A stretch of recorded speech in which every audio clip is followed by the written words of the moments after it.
Qu'est-ce qui s'est passé? Moi, je pense que c'est banal parce qu'on a confondu des affaires qui ne devraient être jamais confondues. Surtout, l'idée de se préoccuper de ce qui est fait et bien fait. Stéphane Bureau. Bonjour Stéphane. Salut Mario. Il y avait M. Netanyahou qui était de passage hier à la Maison-Blanche. Qu'est-ce qu'on en retient? Beaucoup de choses. D'abord, c'était la tournée des hommes forts parce qu'avant d'arriver à Washington et de s'asseoir avec le président Trump, il était en Hongrie avec un autre homme fort où il n'avait aucune chance d'être arrêté, même si la Hongrie était jusqu'à récemment signataire du statut de Rome. Donc, le mandat d'arrêt qui pesait contre, et qui pèse toujours contre M. Netanyahou n'a pas été exécuté, pas davantage qu'il l'a été à Washington. Il y a comme un axe qui se développe là de gens qui pensent de manière semblable sur un certain nombre d'enjeux. Arrivé à Washington dans un contexte qui est peu banal, tu le sais, puisque c'était le premier chef de gouvernement à rencontrer à Washington M. Trump depuis la libération de la semaine dernière, la journée de la libération. M. Netanyahou qui a des enjeux sécuritaires qui l'occupent toujours. Et de ce point de vue, je pense qu'il est rassuré. Mais Israël est frappé par les tarifs comme tout le monde, là. Ben c'est ça. J'allais dire sur les questions d'armement, pas trop inquiet parce que depuis le 20 janvier dernier, c'est 12 milliards qui ont été envoyés d'équipements militaires en Israël, mais il y a des droits douaniers qui ont aussi été imposés en Israël et à Israël, 17%. Et le commerce pour Israël, c'est une puissance économique, petit pays, mais puissance économique en matière de technologie particulièrement.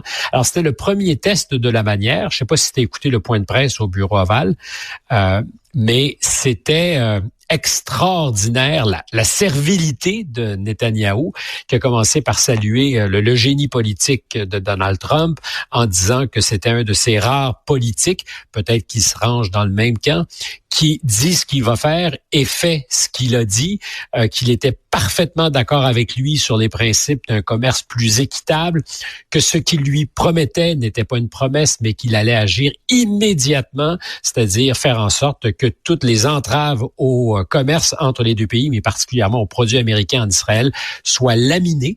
Il a dit non, il n'y a pas de problème. Les droits douaniers que nous imposons en Israël sur les produits américains, on va les enlever, on va trouver ce qu'il faut pour faire en sorte que vous soyez satisfait. Clairement, c'est quelqu'un qui a lu la Bible et qui pour autant ne s'en inspire pas parce qu'il a compris que les premiers ne seront pas les derniers. Il sera peut-être le premier et avec un deal. Alors, pour l'instant, la Maison-Blanche n'a pas dit si le fait de flatter le Trump dans le sens des cheveux allait avoir un impact positif. On ne sait pas ce qui va se passer. Si je le dis, évidemment, il y a de l'ironie. Et je fais attention avec l'ironie, mais c'est que il avait très certainement calibré ce qu'il s'en venait faire. Il n'a pas fait un Zelensky. Il n'est pas venu dans le bureau ovale pour donner une leçon de morale au président. Tout au contraire, sur tous les fronts, il était avec lui en espérant que ça puisse lubrifier les engrenages et faire en sorte que ce qui a été discuté probablement plus profondément puisse aboutir. Mais pour les Israéliens, un des enjeux, c'est quand même la deuxième visite de M. Netanyahou depuis le 20 janvier. Un des enjeux, c'était de faire en sorte que ça soit réglé. Alors, au cours des prochaines heures ou prochains jours, on verra si la méthode et derrière aussi le discours, qu'est-ce qui a été offert concrètement qui a fait que le président ou qui ferait que le président Trump va bouger. Mais derrière tout ça, un silence qui, quant à moi, est non pas coupable de la part de M. Netanyahou, parce que c'est son plan de match, mais de la part du président Trump, qui, je le rappelle, pendant la campagne, a dit « Je vais régler le conflit au Proche-Orient pour les Israéliens, mais aussi pour les Palestiniens. » Et pour tous ces électeurs arabes américains qui ont plus confiance en l'administration Biden, qui n'a pas su livrer une solution pour les gens de Gaza, moi, je m'en charge. Or, dans le passé récent, je rentrerai pas dans le détail de tout ce qui se passe à Gaza, il y a eu une attaque qui a été faite fin mars dernier sur un convoi d'ambulances qui avançaient lentement avec leur gyrophare allumé, bien balisé. On savait que c'était des ambulances. Ils ont été pris pour cible. Il y a une quinzaine d'infirmiers, de paramédics qui ont été tués. Israël disait, pas du tout, c'est des gens qui étaient probablement menaçants pour nos soldats. On a tiré parce qu'on a jugé que nous étions en danger. Ils n'étaient pas identifiés, c'était pas clair. Or, des enregistrements faits par un téléphone, par un des infirmiers, font la démonstration du contraire. Et au cours des derniers jours, Israël est obligé de rétro-pédaler puis de dire c'est peut-être pas exactement ce qu'on pensait qui s'est passé. Puis hier ou avant-hier plutôt, l'attaque d'une tente qui abritait des médias dans un hôpital à Gaza, à Khan Younis, l'hôpital, est-ce que c'est l'hôpital Nasser, je pense, oui. Donc, une tente qui abritait des médias, prise pour cible, un journaliste mort, plusieurs qui ont été blessés. C'est des gens qui font nos métiers, là. Journalistes palestiniens, c'est confirmé, on n'est pas dans la rumeur, et tout laisse croire qu'ils ont été pris pour cible. Et là-dessus, pas un mot. Rien. Monsieur Trump qui fait comme si de rien n'était. On s'est plutôt contenté de tresser des louanges à Erdogan, le grand patron de la Turquie. Je parlais des hommes forts tout à l'heure. C'est l'axe des hommes forts. Monsieur Trump qui disait, à la suggestion d'ailleurs du premier ministre israélien Netanyahou, qui a dit il y a votre homme là-bas, là, Erdogan, qui semble faire des choses qui sont bonnes pour vous, parce que les deux s'entendent pas toujours, Erdogan et Netanyahou. Mais Trump qui disait c'est un formidable partenaire d'affaires, alors qu'il y a quelques jours, il éliminait, je parle du président Erdogan, il éliminait son principal adversaire d'une manière absolument antidémocratique. Donc, il y a quand même là aussi quelques sujets de préoccupation. Mais la fin... Les alliés naturels... Ouais. Oui. Non, je comprends. Les alliés naturels sont les hommes forts et les gens qui sont pas des modèles de démocratie. Mais la fin des deux guerres, on dirait qu'il y a moins d'urgence. Entre autres, en Israël, Gaza, on avait eu un cessez-le-feu. Là, la guerre a repris. Et j'ai pas senti hier que Trump avait le même sentiment d'urgence d'y mettre fin, là. Non, la dernière fois que M. Netanyahou était à la Maison-Blanche, le président Trump avait parlé de son projet de transformer Gaza en une espèce d'Eldorado, de Côte d'Azur du Proche-Orient. C'est plus du tout au programme. D'ailleurs, lui-même avait annoncé dans une entrevue moins médiatisée qu'il ne voyait plus comment ça pourrait se faire, puisque ni les Égyptiens ni les Jordaniens étaient suffisamment intéressés de bonne foi, disait-il, pour accepter le flux migratoire que ça aurait impliqué.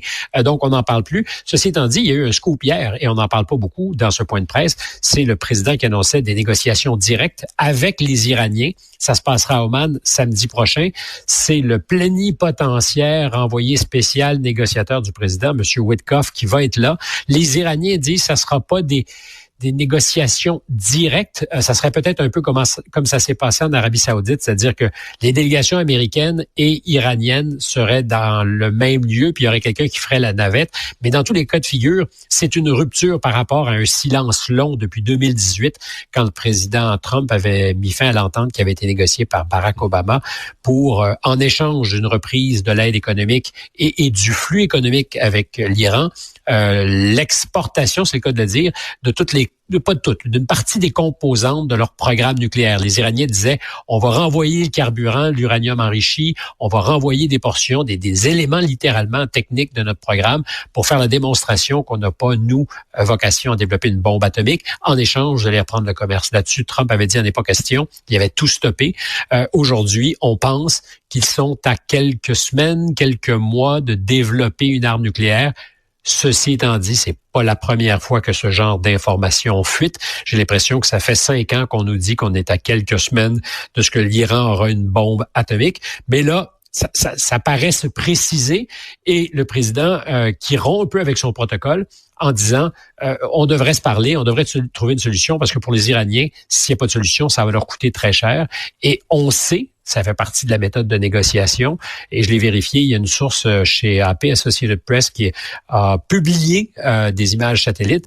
Il y a 6 bombardiers B-2 qui sont à Diego Garcia, soit pour peut-être livrer des attaques contre les Houthis, mais surtout pour faire savoir aux Iraniens qu'ils sont prêts à déployer la menace si jamais les négociations devaient aller nulle part. Ce sont les seuls bombardiers capables d'emporter avec eux ces bombes extrêmement puissantes qui, avant d'exploser, pénètrent profondément sous la terre, parce que, comprenons-nous bien, le programme nucléaire iranien, il est protégé, il est délocalisé, mais il est surtout construit dans des bunkers bétonnés des dizaines, sinon centaines de mètres sous terre, parce qu'ils savent qu'ils sont en danger. Alors, les Américains disent... discrètement avec leurs bombardiers. C'est quand même 6 B-2 à Diego Garcia dans l'océan Indien. C'est 6 sur 20 bombardiers B-2 qu'ont les Américains. C'est presque le tiers de la force de ces bombardiers qui est là. Une manière de rappeler, on a le gros bout du bâton. Est-ce que ça va impressionner les Iraniens? J'en doute, mais néanmoins.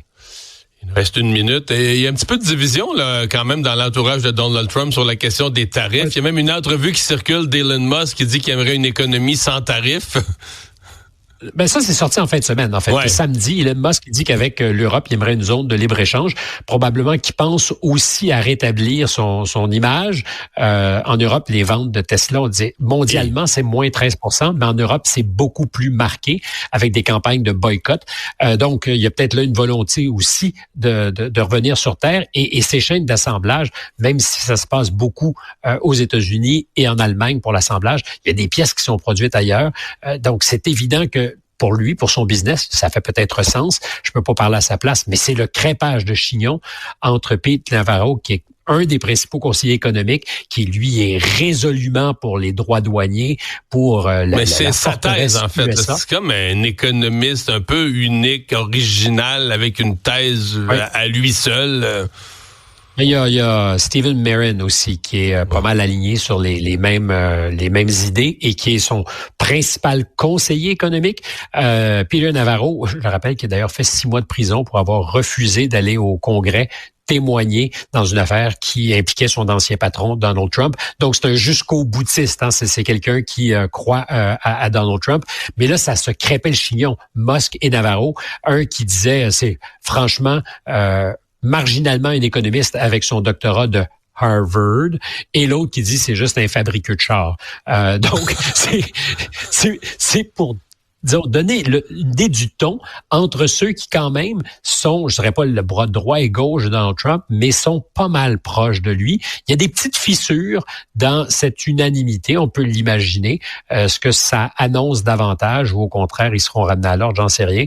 Mais je pense que pas seulement ce qui s'est passé sur les marchés, la contre-réaction mondiale ne peut pas ne pas engendrer des discussions colorées dans l'équipe de M. Trump, même si lui a sa poker face, son grand sourire, pas pressé, on respire par le nez. On a une occasion, une seule, de faire ce qu'on fait, on la ratera pas. Mais pour autant, je pense qu'il y a probablement en coulisses quelques discussions sur des manières de faire avancer les choses. Merci Stéphane, à demain.